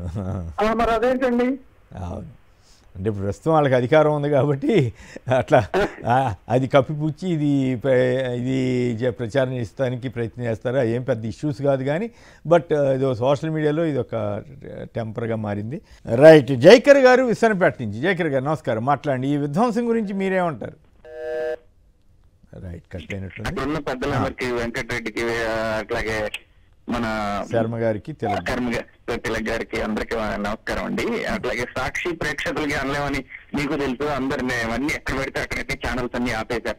ఈ నిరంకుశ నరరూప రాక్షస పాలన ఎంత భయంకరంగా మొదలు పెట్టారో చూడండి. వాళ్ళు ఆ వైఎస్ఆర్ కాంగ్రెస్ పార్టీ అక్రమ భవనాన్ని కూల్చేస్తేనే రకరకాలుగా విధ్వంసంతో ప్రారంభం చేశాడు, విధ్వంసకారుడు అన్నారు. మరి ఇతన్ని ఏమనాలండి? సక్రమమైనటువంటి బిల్డింగులను సైతం, అందున కోర్టు వద్దని చెప్పిన బిల్డింగులను సైతం కూల్చేసి అతన్ని, అసలు ఇంకా మరి విశేషంగా ప్రభుత్వం నిర్మించినటువంటి ప్రభుత్వ భవనాల్లో ఉన్న గ్రామ సచివాలయాలు ఏంటి, ఆర్బీకేలు ఏంటి, దాంట్లో ఉన్నటువంటి వాటిలన్నింటినీ పగలగొట్టడం, బద్దలు కొట్టడం, విధ్వంసం, అది కదా నిజమైనటువంటి విధ్వంసం. సార్ నేను మళ్ళీ ఒకసారి చెప్తున్నాను సార్, ఆంధ్రప్రదేశ్ లో అంబేద్కర్ గారి రాజ్యాంగానికి చోటు లేదు. ఆంధ్రప్రదేశ్ లో కేవలం రెడ్ బుక్ రాజ్యాంగం మాత్రమే అమల్లో ఉంది. వీళ్ళు రెడ్ బుక్ రాజ్యాంగం ద్వారానే పరిపాలన చేస్తూ ఉంటారు. ఇది ఇక్కడితో ఆగుతుందని మాత్రం నేను అనుకోవట్లేదు సార్. వీళ్ళు 5 సంవత్సరాల పాటు జగన్మోహన్ రెడ్డి గారిని, మరి విశేషంగా నేను నిన్ననే నా అభిప్రాయాన్ని చాలా స్పష్టంగా తెలియజేశాను సార్. వీళ్ళు 3 రకాలుగాను, అంటే ప్రజలను భయపెడతారు, ప్రజలని కార్యకర్తలను భయపెడతారు, అధికారులను భయపెడతారు, అట్లాగే ప్రభుత్వ యంత్రాంగాన్ని భయపెడతారు, బ్యూరోక్రాట్లను భయపెడతారు. వీళ్ళందరినీ భయపెట్టి ఇంటిమిడేషన్ పాలసీతో వెళ్తున్నారు. వీళ్ళు ఇంటిమిడేట్ చేసే ఆంధ్రప్రదేశ్ రాష్ట్రాన్ని వాళ్ళ చెప్పు చేతుల్లో ఉండేటట్టుగా చేసుకొని వైఎస్ఆర్ కాంగ్రెస్ పార్టీని నిర్వీర్యం చేస్తారని అనుకుంటున్నారే తప్ప, కానీ దాన్ని ఏమంటారండి, ఒక సీతారామరాజు చచ్చిపోతే 1000 మంది సీతారామరాజులు పుడతారన్నట్టు ఖచ్చితంగా మీరు చేసేటటువంటి ఒక్కొక్క పాపం శాపంగా మారి ఒక్కొక్క కార్యకర్త 1000 మంది కార్యకర్తల మాదిరిగా మారతాడు. మీకు నిజమైనటువంటి రాజ్యాంగ పరంగానే మీకులాగా ఈవీఎంలతో గెలిచి కాదు, ఈసారి మిమ్మల్ని చావు దెబ్బ కొట్టడం మాత్రం ఖచ్చితంగా ఖాయం. రైట్. శర్మ గారు చెప్పండి, అసలు మీడియాని కూడా ఎక్కడ కవర్ చేయకుండా ఇంత ఆంక్షలు పెట్టడం ఇవంతా ఏంటి? ఆంధ్రప్రదేశ్లో రాజకీయం ఎటువైపు వెళ్తుంది? చంద్రబాబు గారి పాలన అంటున్నారు, రెడ్ బుక్ పాలన అంటున్నారు. ఇది ఎట్లా, ఇది వీటన్నింటినీ న్యాయ వ్యవస్థ కానీ ఇతర వ్యవస్థలు కానీ కేంద్ర ప్రభుత్వం కానీ పట్టించుకునే పరిస్థితి ఇప్పట్లో ఉండదనుకోవాలా? అవునండి, మీరు వాస్తవంగా అదే జరుగుతోంది. ఎక్కడా కూడా మీడియాకి ఇవ్వాల్సిన స్వేచ్ఛ కానివ్వండి, లేకపోతే న్యాయవాదులు కోర్టులో చెప్పిన దానికి కానీ, అడ్వకేట్ జనరల్ గారు కోర్టులో చెప్పిన దానికి కానీ ప్రమాణంగా తీసుకోవడానికి వీల్లేని పరిస్థితులు. ఎక్కడ ఏది చెప్పినా సరే ఎప్పుడు ఏది జరుగుతుందో అని భయపడాల్సిందే. ఎవరైనా సింపథైజర్స్ కానీ వైఎస్ఆర్సీపీకి ఎదురు మాట్లాడినా చేసినా సరే వాళ్ళ మీద దాడులు చేయడం, భౌతిక దాడులు చేయడం, వాళ్ళ ఆస్తుల మీదకి వెళ్ళటం అన్ని జరుగుతున్నాయండి. ఇది మొదటిది కాదండి, ఇది కూల్చివేత వైఎస్ఆర్సీపీ పార్టీ కార్యాలయం. చాలా మంది వైఎస్ఆర్సీపీ సింపథైజర్స్ కూడా రాత్రి 6-7 నోటీస్ ఇచ్చి పొద్దున్న 6 కూల్చివేశారండి. అవి కూడా హైకోర్టుకు వెళ్ళినా చేసేయండి. ఇది మొదటిది కాదు. దాదాపు వీళ్ళ ప్రభుత్వం వచ్చిన తర్వాత ఇప్పటికి 4వ తారీఖు నుంచి 18 రోజులు అవుతుంటే 18 రోజుల్లో కనీసం ఒక 100 కట్టడాల పైన ఇట్లాంటి కూల్చివేశారు. ఎక్కడికెక్కడ వాళ్ళు లీగల్స్ వాళ్ళ లాయర్లను పెట్టుకుని హైకోర్టులకు వెళ్ళి ఇట్లా కంటెంప్ట్లు అన్ని కూడా వేస్తున్నారు. ఇందులో కూడా ఒక కాల్ అడిగారు. ఈ కేసులో హైకోర్టులో వాళ్ళు ప్రమాణ పూర్తిగా చెప్పి హైకోర్టులో follow due process of law అని చెప్పి క్లియర్ గా చెప్పిన తర్వాత కూడా వీళ్ళు కూల్చివేశారంటే సెక్షన్ 115 క్లాస్ 7 ని కానీ సెక్షన్ 115 క్లాస్ 3 కానీ పాటించకుండా చేయకుండా దుందుడుకు చర్యలు చేపట్టిన అధికారులందరి మీద కూడా వైఎస్ఆర్సీపీ పార్టీ కోర్టు పరంగా న్యాయపరంగా ఎదుర్కొంటుంది. వాళ్ళందరి మీద కంటెంప్ట్ నోటీసులు మూవ్ చేయడం జరుగుతుంది. దీనికి ఏదైతే నష్టం కలిగించారో ఆ నష్టాన్ని అంతా కూడా అధికారుల దగ్గర నుంచే రికవరీ చేయడం జరుగుతుంది. ఎవరు మెప్పు కోసమో అధికారులు చట్టాన్ని పాటించకుండా చట్టాన్ని తూట్లు పొడుస్తూ వ్యవహరిస్తే చూస్తూ ఉంటే కోర్టులు చూస్తూ ఊరుకో. నిన్న కూడా న్యాయమూర్తి గారు ఖచ్చితంగా చెప్పారు, మీరు చట్టాన్ని ఫాలో అవ్వాలి, చేయాలి అని చెప్పారు. గతంలో కూడా ఇట్లానే కూల్చివేసిన దాంట్లో కూడా అధికారులందరికీ కూడా పర్సనల్ నోటీసులు ఇచ్చారు. అది విజయవాడ టౌన్ ప్లానింగ్ ఆఫీసర్ కి వీళ్ళకి ఇచ్చారండి. వాళ్ళందరినీ కూడా కోర్టుకు హాజరవ్వమన్నారు. అట్లాగే నిన్న సాయంత్రం వచ్చి తెల్లవారుజామున 6 ఎటువంటిది చేపట్టకూడదు, 5:30కే చట్ట విరుద్ధంగా వీళ్ళు ఏదైతే కూల్చివేతలు చేపట్టారో అది పూర్తిగా అక్రమమైనవి. వీటిని కోర్టులో అధికారులందరికీ కూడా కంటెంప్ట్ అవుతుంది. వీళ్ళందరూ కూడా శిక్ష అనుభవించాల్సిన పరిస్థితి వస్తుంది. కాబట్టి అధికారులందరూ కూడా రాజ్యాంగాన్ని ఫాలో అవ్వాలి తప్ప ఆ రెడ్ బుక్ కి భయపడో చంద్రబాబు నాయుడు గారు ప్రమోషన్లు ఎవరో ట్రాన్స్ఫర్లు ఎవరో లోకేష్ అడ్డుకుంటాడో అని చెప్పేసి మీరు రాజ్యాంగాన్ని ఫాలో అవ్వకపోతే కోర్టుల్లో మీకు మొట్టికాయలు పడటం ఖాయమని చెప్పి మీ ద్వారా అధికారులందరికీ తెలియజేస్తున్నాను కొమ్మినేని గారు. రైట్. రాజు గారు విశాఖపట్నం నుంచి. రాజు గారు వైజాగ్. నమస్కారం, మాట్లాడండి.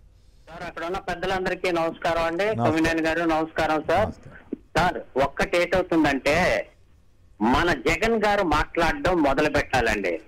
జగన్ గారు మాట్లాడడం మొదలు పెట్టాలి సార్. తర్వాత ఇంకో సంగతి తెలుసండి, వైసీపీ కార్యకర్తలు ఇళ్ల మీదకి వీటి మీదకి దాడులు చేస్తున్నప్పుడు ఎంత చక్కగా గుడ్డ కాల్చి మొహం మీద వేసాడో తెలుసండి. వాళ్ళు కిర్రెక్కించినా మీరు కిర్రెక్కిపోకండి అని చెప్పి అన్నారు. చేస్తుంది వాళ్ళు అండి. వాళ్ళని తప్పించడానికి చంద్రబాబు గారు ఎంత చక్కగా ఇచ్చేసారండి. ఈ రోజు కూల్చేస్తున్నారంటే గొప్ప కాదండి, అది వేరే విషయం. కానీ ఒక్కటి మాత్రం ఒక రోజు వస్తుంది అది. తర్వాత జగన్మోహన్ రెడ్డి గారు సైలెంట్ గా ఉండడం కూడా కొంచెం ఇదేం సార్. అతను కూడా మాట్లాడాలి. ఎలాగ తెలుసా అండి, చంద్రబాబు గారు లాగా ప్రాక్టీస్ గా మాట్లాడాలి. ఎలాగంటే జరుగుతున్నది మేము చేయడం లేదు మీరే చేస్తున్నారు అన్నట్టు వాళ్ళ మీద కూడా మనం మాట్లాడాలండి. అంతేకాదు సార్, ఇప్పుడు ఇది బిల్డింగ్ కావాల్సడం కాదండి, ఇక ముందుకి ఏంటంటే మన జగన్ గారు ఉంటున్న ఇంటి మీద కూడా వెళ్తారు. ఇట్లా చూడండి, అర్థమైంది కదా వీళ్ళ. ఎందుకంటే పక్కన చంద్రబాబు కొంచెం ఇది ఉంది కానీ ఆ లోకేష్ అన్న అతనికి మాత్రం అలాంటిదేం లేదు. క్రూరత్వం కనబడుతుంటదండి. నాన్న చేసే, నాన్న చేసే, నాన్న చంపే, నాన్న తిరగొట్టే అని చెప్పేసి ఇంటి దగ్గర ఆ తండ్రిని ఏంటంటే బాగా ఇది చేస్తున్నాడు అండి. అతను తట్టుకోలేక ఇక్కడికి వచ్చి చేస్తున్నాడండి. కానీ ఇది మంచిది కాదు సార్, ఇది మంచిది కాదు.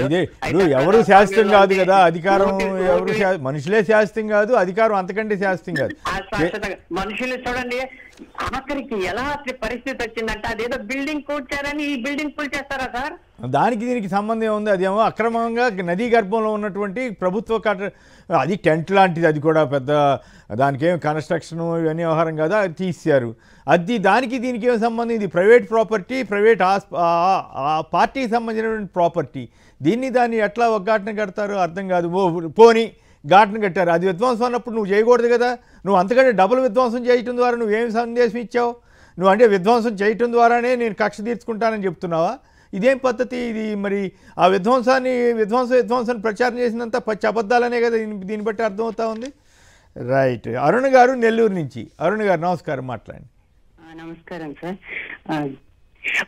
వీళ్ళు ప్రతిదీ సచివాలయంలో ఉండే బోర్డులు కూడా అట్లా పగలగొట్టేస్తుంటే అవి కట్టింది వాళ్ళ గవర్నమెంట్ అసలు ఒక్క పని చేయలేదు. వీళ్ళు కట్టిన వాటిని కూడా ఆ విధంగా పగలగొట్టేస్తున్నారు సార్. అసలు ఎంత కక్ష సాధిస్తున్నారంటే అంత సాధిస్తున్నారు సార్ వాళ్ళు. ఇప్పుడే ఇంకా కూడా ఆపరు సార్ వాళ్ళు. ఇంకొకటి మేము అసలు చెప్పాలనుకునేదంటే ఖచ్చితంగా ఈవీఎంలో మోసం జరిగింది సార్. ఏంటంటే మేము ఓటేసినప్పుడు మాది తిరుపతి ఎంపీ కిందకి వస్తుంది, ఎంపీకి వేసినప్పుడు మాత్రం స్లిప్ వచ్చింది సార్. ఎమ్మెల్యేకి వేసినప్పుడు స్లిప్ రాలేదు. ఒక్క సెకండ్ అట్లా లైట్ వెలిగింది, ఆగిపోయింది. మేము కాసేపు నిలబడ్డాం కూడా అక్కడ. మరి మీరు కంప్లైంట్ చేయలేదా? అంటే మాకు అప్పుడు ఇంత ఈవీఎం చేస్తారు మోసం అనే అంత అవకాశం రాలేదు అసలు. తర్వాత నేను బయటకు వచ్చిన తర్వాత మా ఆయన కూడా అడిగాను నేను, ఇట్లా రాలేదు అని. అంటే మా చిన్న అబ్బాయి కూడా నాకు కూడా రాలేదు మమ్మీ, ఎంపీకి మాత్రం వచ్చింది ఎమ్మెల్యేకి రాలేదు అని మా అబ్బాయి కూడా చెప్పారు.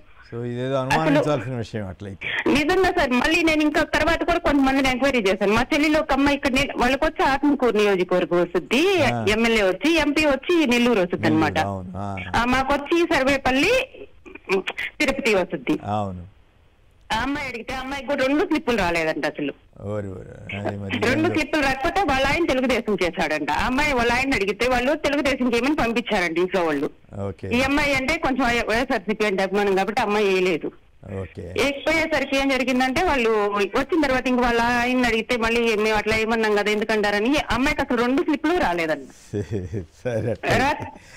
అసలు చాలా మోసం అయితే జరిగింది సార్. ఇది ఇప్పుడే వదిలేదు, సీతాప కూడా ఇట్లాగే చేస్తారు వాళ్ళు.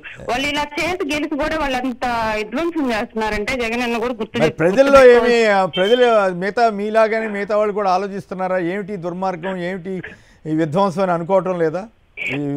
జనం మీద పడి ఇట్లా కొట్టడం ఏంది, గోలైంది అని. అదే కదా సార్ మేము చెప్పేది. మన ఇంతకు ముందు 5 ఏళ్ళ గవర్నమెంట్ ఉన్నప్పుడు ఏ ఒక్కరి మీద ఇలా చేయలేదు కదా. ఇప్పుడు వీళ్ళు ఈవీఎం గెలిచి కూడా ఈ విధంగా చేస్తున్నారంటే ఇంక ఈ 5 ఏళ్ళు ఎట్లా ఉంటుందో అసలు ఊహ కూడా అందడం లేదు అసలు. ఇంకొకటి మేము చెప్పేది ఏంటంటే కనీసం దీన్నన్నా కొంచెం అవగాహన జనాల్లో తీసుకెళ్ళండి. చాలా మంది మనసులో ఇదే ఉంది కానీ ఎవరికి చెప్పుకోవాలో తెలియలేదు. నాకంటే లైవ్ మీకు తెలిసింది కాబట్టి నేను చెప్పగలిగాను. మా ఆయనకి చెప్పాను, అందరికీ చెప్పాను, కానీ మేము చేయలేం కదా.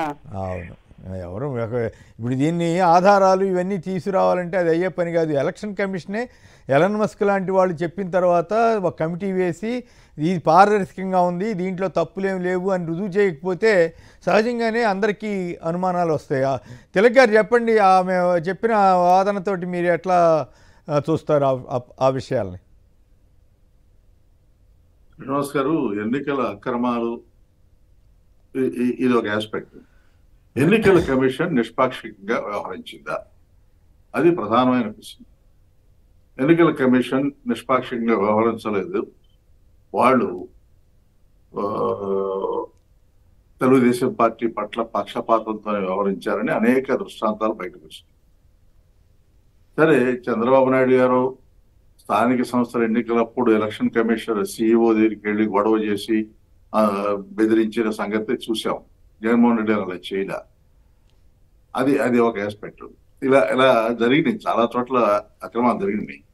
మరి దేశవ్యాప్తంగా కూడా జరిగినాయి అని చెప్తున్నారు. రాష్ట్రంలోనూ పోలేని ఓట్ల కంటే కౌంటింగ్ ఓట్లు ఎక్కువ వచ్చినాయి అని చెప్తున్నారు. దాని మీద కూడా చంద్రబాబు నాయుడు గారు ఏనాడు పెదవి విప్పరు, ఆయన మాట్లాడరు. ఇది ఒక ఆస్పెక్ట్. రెండోది, కూల్చివేతలకు వస్తే మీకు గుర్తుంటే గతంలో చంద్రబాబు నాయుడు గారు అధికారంలోకి వచ్చినప్పుడు విజయవాడలో రాజశేఖర రెడ్డి గారి విగ్రహం తీసేసి దాన్ని తీసుకెళ్లి చెత్త కుప్పలు పడేశారు.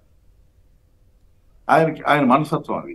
అలాగే ఇప్పుడు ప్రభుత్వం అధికారంలోకి వచ్చినప్పటి నుంచి కూడా ఇప్పుడు 18 రోజులు అయింది. ఈ రోజుకి కూడా ఆయన ఇచ్చిన హామీల్లో ఒక్కటి కూడా అమల్లోకి రాలేదు. కానీ ఆయన మొట్టమొదటి రోజు నుంచి ఈ రోజు వరకు అమలు చేస్తుంది ఏంటంటే తెలుగుదేశం వారు వైసీపీ కార్యకర్తలపై దాడులు చేయడం ఒకటి. 2, వాళ్ళకి అనుకూలంగా లేని అధికారులను బదిలీ చేయడం, పోస్టింగ్లు ఇవ్వకుండా ఉంచడం. 3, ఈ ప్రభుత్వంలో గత ప్రభుత్వంలో తీసుకున్న నిర్ణయాల మీద అవినీతి బురదజల్లాలని ప్రయత్నం చేయడం. 4, వాళ్ళ మీద ఆరోపణలు వస్తే ఆ కేసులకు సంబంధించిన రికార్డులని స్వాధీనం చేసుకోవడం. ఇట్లా వరుసని అదే కాకూడదు. పార్టీ ఈ తెలుగుదేశం పార్టీకి అనుకూలంగా ప్రసారాలు చేయనటువంటి టీవీ ఛానల్స్ ప్రసారాలను నిలిపివేయడం, ఫైబర్ నెట్ స్వాధీనం చేసుకుని ఫైబర్ నెట్ ద్వారా ప్రసారాలు జరిగేటువంటి కేబుల్ ప్రసారాలని నిలిపివేయటం. ఫైబర్ నెట్టే కాదండి, ప్రైవేట్ కేబుల్ టీవీల ద్వారా కూడా కేబుల్స్ ద్వారా వెళ్తాయి కదా, ఆ కేబుల్స్ అన్నింటినీ బెదిరించారండి. రేపు 24 డేషన్ తీసుకుంటారని ప్రచారం జరుగుతోంది. ఈ సాక్షితో పాటు మరి కొన్ని ఛానళ్ళని అసలు రాకుండా చేయాలని ఆలోచన చేస్తున్నారంటున్నారు. మరి అందులో అనుమానం లేదు. ఇప్పుడు కేబుల్ ఆపరేటర్ల బెదిరింపులు మామూలు స్థాయిలో లేవు. ఫైబర్ నెట్ ఎట్లాగో వాళ్ళ చేతిలోకి వెళ్ళిపోయింది. చాలా చోట్ల ఈ కేబుల్ ఆపరేటర్లు ఫైబర్ నెట్ ద్వారా ప్రసారాలు ఇస్తున్నారు. అవి కూడా ఆపేశారు. ఇక రాబోయే రోజుల్లో ఇంకా దుర్మార్గంగా ఒక ఈటీవీ, ఏబిఎన్ ఇటువంటివి తప్ప ఇంకేమి ఉండకూడదు. ఇంత పెద్ద ఇన్సిడెంట్ జరిగితే అసలు దాన్ని ఏమి జరగనట్లుగా చేసే పరిస్థితి తీసుకొచ్చారు. టీవీల్లో కానీ ఎక్కడ ఒక వార్త రాకుండా జాగ్రత్త పడుతున్నట్టున్నారు. వార్త ఏమిటి సార్? లోకేష్ గారిని ఒక విలేకరు ప్రశ్నిస్తే ఎక్కడ జరిగినాయి దాడులు, ఎక్కడ జరిగినాయి, మేము ఎక్కడ దాడులు చేయలేదు అన్నాడు. అందువలన వాళ్ళు దబాయించడంలో సిద్ధహస్తులు. వాళ్ళు ఇది కనుక కంటిన్యూ అయితే ఇవాళ ఏకంగా పార్టీ మీదకి వచ్చారు. పార్టీ నాయకుల మీద కత్తిపోట్లు, దాడులు జరుగుతున్నాయి. ఇది రాష్ట్రంలో అరాచకం జరుగుతుంది. ఈ అరాచకాన్ని మేధావులైనటువంటి న్యాయవాదులు, జర్నలిస్టులు, వివిధ రంగాల్లో ఉన్నటువంటి మేధావులు అందరూ మూకమ్ముడిగా కనుక గొంతెత్తకపోతే, ఇది ఏదో వాళ్ళ మీద జరుగుతుందని అనుకుంటే రాబోయే రోజుల్లో అందరి మీదగా ఈ దాడులు జరుగుతాయనేది మాత్రం వాళ్ళ తెలుగుదేశం పార్టీకి అనుకూలంగా వ్యవహరించకుండా ఏమాత్రం భిన్నాభిప్రాయం వ్యక్తం చేసినా వాళ్ళ మీద కూడా ఈ దాడులు జరుగుతాయని చాలా స్పష్టంగా అర్థమవుతుంది. ఇది ఇక్కడతో పులి స్టాప్ పెట్టకపోతే మాత్రం చాలా ప్రమాదం పొంచి ఉంటుందని మాత్రం చెప్పొచ్చు. ఒకటి చూడండి, మీరు మంత్రులు కూడా ఎక్కడ కూడా మేము హామీలు ఇచ్చిన పథకాలు ఈ రోజు నుంచి అమలు చేస్తామని చెప్పడం లేదు. ఎంతసేపు ఛార్జీ తీసుకున్న తర్వాత, ఛార్జీ తీసుకోక ముందు ఆ ప్రభుత్వంలో ఈ అన్యాయం జరిగింది, ఈ అక్రమాలు జరిగినాయి, మేము వీటిని వదిలిపెట్టాం, వాళ్ళ సంగతి చూస్తాం, ఈ మాటలు చెబుతున్నారు తప్ప ఎక్కడా కూడా హామీల అమలు గురించి మాత్రం మాట్లాడట్లా. చంద్రబాబు నాయుడు గారు 5 సంతకాలు చేసినప్పటికి కూడా వాటిలో కూడా ఈ రోజు వరకు కూడా ఒక్కటి కూడా అమలు జరిగిన దాఖలాలు కనిపించడం లేదు. అందువల్ల ఈ ప్రభుత్వం ఏది అమలు జరుపుతుంది, ఏ హామీలు ప్రజల దృష్టిని మళ్లించడం కోసం ఇవన్నీ కూడా చేస్తున్నారు. ఇది రెండోది, వైఎస్ఆర్ కాంగ్రెస్ పార్టీ కార్యకర్తల్ని, నాయకుల్ని భయభ్రాంతులకు గురి చేయడానికి ప్రయత్నాలు చేస్తున్నారు. ఒక్కటి మాత్రం గుర్తు పెట్టుకోవాలి, వాళ్ళు ఇవాళ 3 సీట్లు వచ్చినాయి, 10 సీట్లు వచ్చినాయి అనే మాటలు మాట్లాడుతున్నారు. జగన్మోహన్ రెడ్డి గారు పార్టీ పెట్టినప్పుడు నేను అబ్జర్వ్ చేసిన జర్నలిస్ట్ గారు, ఈ పార్టీ పెట్టినప్పుడు ఆయన తల్లి గారు తప్ప ఈ పార్టీలో రెండో వాళ్ళు లేరు. అలాంటి పార్టీని 151 సీట్లు గెలిపించే స్థాయికి తీసుకొచ్చారు. ఇవాళ 11 మంది ఎమ్మెల్యేలు, 3 ఎంపీలు గెలిచినంత మాత్రాన వాళ్ళ పార్టీ నాశనం అయినట్టు కాదు, లేకపోతే పడిపోయినట్టు కాదు. ఇంకా కొంతమంది బీజేపీ నాయకులు అయితే ఇంకా అగ్రెసివ్ గా వెళుతున్నారు. ఇది పార్టీలో ఎంపీలు అందరితో మాట్లాడుతున్నారు, ఢిల్లీలో బీజేపీలో చేరిపోతారు అనే మాటలు కూడా మాట్లాడుతున్నారు. ఇది ఎంతవరకు వెళ్ళిందంటే, అంటే ఈ రాష్ట్రంలో గతంలో మంత్రిగా ఉన్నప్పుడు లోకేష్ గారు మాట చెప్పారు, ఈ రాష్ట్రంలో ప్రతిపక్షం అవసరమా అని ఒక ప్రశ్న ఇచ్చారు. అది ఇప్పుడు ప్రాక్టికల్ గా అమలు చేయాలని ప్రయత్నం జరుగుతుందా అనేది అనుమానం కలుగుతుంది. ఏదైనా రాబోయే రోజుల్లో ఇంతకంటే మరింత విధ్వంసకరంగా, మరింత కక్షపూరితంగా వ్యవహారాలు నడుస్తాయనడంలో టీవీ ఛానల్స్ కానీ, మా మీడియాకి కానీ మరింతగా దాడులు పెరుగుతాయనడంలో ఎలాంటి సందేహం లేదని మాత్రం నాకు అనుమానం కలుగుతోంది. రైట్. ఆది చీరాల నుంచి నమస్కారం అండి, మాట్లాడండి. ఆది. రైట్. శర్మ గారు చెప్పండి, ఈ మీడియా వ్యవస్థలను కూడా ఈ రకంగా శాసించడం తద్వారా రాజకీయ ప్రయోజనం కలుగుతుందంటారా? జనానికి ఈ రోజుల్లో సోషల్ మీడియా వచ్చిన తర్వాత ఇది ఆగుతుందా? ఎగ్జాక్ట్లీ అండి. ఒక ఛానల్స్, కేబుల్స్ ద్వారా సాక్షి టీవీ నాపిన అందరూ ఇప్పుడు యూట్యూబ్ ద్వారా సాక్షి ఛానల్ చూస్తున్నారు, చెందుతున్నారు. ఆ తర్వాత కూడా వాళ్ళ మార్నింగ్ పూట అయినా బిజీగా ఉన్న, ఈవినింగ్ పూట ఈరోజు సాక్షిలో ఏమొచ్చినాయి, ఏం అక్రమాలు చేశారు వీళ్ళు అని చెప్పి రాత్రిపూట మనం పెట్టే వీడియోలు, సాక్షి వాళ్ళు పెట్టే వీడియోలు మళ్ళీ చూస్తున్నారు, చేస్తున్నారు. ఇప్పుడు లైవ్ లో చూడకపోయినా మళ్ళీ తర్వాత వీడియోలు కూడా ఎక్కడికక్కడ అబ్జర్వ్ చేస్తున్నారు. ప్రజలు ఎక్కడికక్కడ నిర్ణయాలు తీసుకుంటున్నారు, వాళ్ళు కామెంట్లు కూడా పెట్టే స్థాయికి వస్తున్నారండి దాంట్లో. కాబట్టి ఒక ఛానల్ ని కానివ్వండి, ఒక నాయకుడిని కానీ ఆపేస్తే వ్యవస్థలో ప్రతిపక్షాలు కానీ మాట్లాడే గొంతులు కానీ నొక్కేయలేరు. ఆ ఛానల్ అట్లా ఫ్రీగా వదిలేస్తే చూసే వాళ్ళు చూస్తారు. ఎప్పుడైతే వీళ్ళు నిర్బంధం పెట్టారో దాన్ని వెతుక్కుంటూ యూట్యూబ్ ఛానల్స్ లో చూస్తున్నారు. మొన్న సాక్షిలో వచ్చిన ఒకటి దాన్ని ఎవరో ఒక అతను ట్విట్టర్ లో పెట్టారు. ట్విట్టర్ లో పెడితే దానికి విపరీతమైన ఫాలోయింగ్ వచ్చిందండి. మచిలీపట్నంలో ఒక ఎలక్ట్రికల్ అధికారి గురించి అతని మీద చేసిన దాడి గురించి సాక్షిలో చెప్తే దాన్ని వాలంటీర్ గా అతను ట్విట్టర్ లో కాపీ చేసి పెట్టారు. విపరీతమైన ఫాలోయింగ్ వచ్చింది ట్విట్టర్ అంతా. ఇట్లా ఎక్కడైనా సరే ఒక ఛానల్ సాక్షి కానీ టీవీ9 కానీ వేరే ఛానల్ ఎక్కడ ఆపినా సరే అది ఆగదు. గొంతు ఎంత నొక్కితే అంత పైకి వస్తుంది. పెద్దవాళ్ళు మీకు తెలిసిందేనండి. ఫైనల్ గా వెంకటరెడ్డి గారు సంక్షిప్తంగా కామెంట్ చేస్తే క్లోజ్ చేద్దాం. మీడియాని మొన్న ప్రమాణ స్వీకారానికి కూడా మీరు అన్న కొన్ని ఎవరైతే ఛానల్స్ ప్రముఖంగా ఉన్నటువంటి ఛానల్స్ కూడా వాళ్ళు ఇన్విటేషన్ పంపించలేదు. ఎందుకంటే అది ప్రభుత్వ కార్యక్రమం, దట్టు ప్రధానమంత్రి గారు వస్తున్నటువంటి కార్యక్రమం. ముఖ్యమంత్రి ప్రమాణ స్వీకారానికి కూడా వాళ్ళు ఇన్విటేషన్ కూడా ఇవ్వలేదు, వాళ్ళని రావద్దని చెప్పారు అనేది. అట్లానే పోలవరం పర్యటనకు సంబంధించిన దాంట్లో కూడా వాళ్ళకి ఆ ఛానల్స్, తెలుగు ఛానల్స్ లో సాక్షి అండ్ అదర్ ఇంకో 2 ఛానల్స్ ఏదైతున్నాయో వాళ్ళకి రావద్దు, మీరు మిమ్మల్ని పిలవట్లేదని చెప్పినటువంటి సందర్భం. మిగిలిన కేబుల్ ఆపరేటర్ కూడా చెప్పారు ఈ ఛానల్స్ ఎక్కడన్నా వస్తే ఊరుకోమని చెప్పి. సో ఖచ్చితంగా మీడియాని అణచివేయాలని ప్రయత్నిస్తే ఏమవుతుంది, వాళ్ళే అణిగిపోతారు తప్ప. అదే 4 రోజులు లేట్ గా అణిగిపోతారు అంతే. సో ప్రజాస్వామ్యంలో ప్రజల గొంతుకును బలంగా వినిపించేటటువంటి మీడియాని అణచివేయాలని ప్రయత్నిస్తే ఖచ్చితంగా అది ఏ ప్రభుత్వానికైనా మంచి పరిణామం కాదని మాత్రం స్పష్టంగా చెప్తారు. రైట్. ఏదేమైనా చంద్రబాబు నాయుడు గారు ఈ వయసులో ఈ స్థాయిలో విధ్వంసకర పాలన శ్రీకారం చుడతారని నేనైతే ఊహించలేదు. మరి ఇంత దారుణంగా, ఇంత ఇందాకెవరు అన్నట్లుగా రాక్షసత్వంగా వ్యవహరించే తీరు అది బహుశా ఆయనకి అర్థం కావట్లేదో, లేకపోతే మరి ఆయన మీద ఇతరత్రా ఒత్తిడి ఏమైనా వస్తుందో ఏమో తెలియదు. కానీ దీనివల్ల అంతిమంగా నష్టపోతారు, సమాజం నష్టపోతుంది. ప్రజలకి సరైన సంకేతం ఇచ్చినట్లు కాదు. గతంలో ఆయన చెప్పిన నీతులేంటి, ఇప్పుడు చేస్తున్నది ఏమిటి అనేది అందరూ ఆలోచిస్తారు. ఖచ్చితంగా ఇప్పుడు ఈ విధ్వంస పాలన ఆపి ఆంధ్రప్రదేశ్ని నిర్మాణాత్మక వైపు తీసుకెళ్తారా, ఇదే విధ్వంసాన్ని కొనసాగించి అప్రదిష్ట పాలవుతారా అన్నది లోకేష్ గారు తెలుసో తెలియక ఏమన్నా చెప్పినా చేసినా ఆయనకి పోయేది లేదేమీ లేదు. చంద్రబాబు గారు పరువే పోతుంది. ఇంకెందుకంటే లోకేష్ గారు ఇప్పుడే అప్కమింగ్ కాబట్టి అప్కమింగ్ అయినప్పుడు ఇంకా జాగ్రత్తగా ఉండాలి. కానీ దురదృష్టవశాత్తు ఆయన ఏందో రెడ్ బుక్ అని పిచ్చి వ్యవహారాలు చేస్తూ మరింత అధికారం రాకముందు ఏం మాట్లాడినా పర్లేదు. కానీ ఇప్పుడు ఇష్టం వచ్చినట్లు మాట్లాడటం, ఇష్టం వచ్చినట్లు చేయటం వల్ల ఆయనకే నష్టం జరుగుతుంది. ఈ చంద్రబాబు గారికి అయితే పూర్తిగా ప్రతిష్ట కోల్పోతుంది.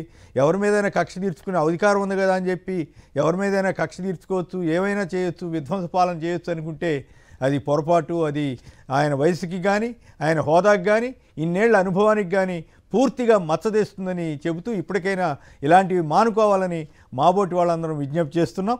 తిలక్ గారు, కారుమూరి వెంకటరెడ్డి గారు, కోటంరాజు వెంకటేశ్వరం గారు పలువురు మాట్లాడారు. అందరికి కూడా ధన్యవాదాలు.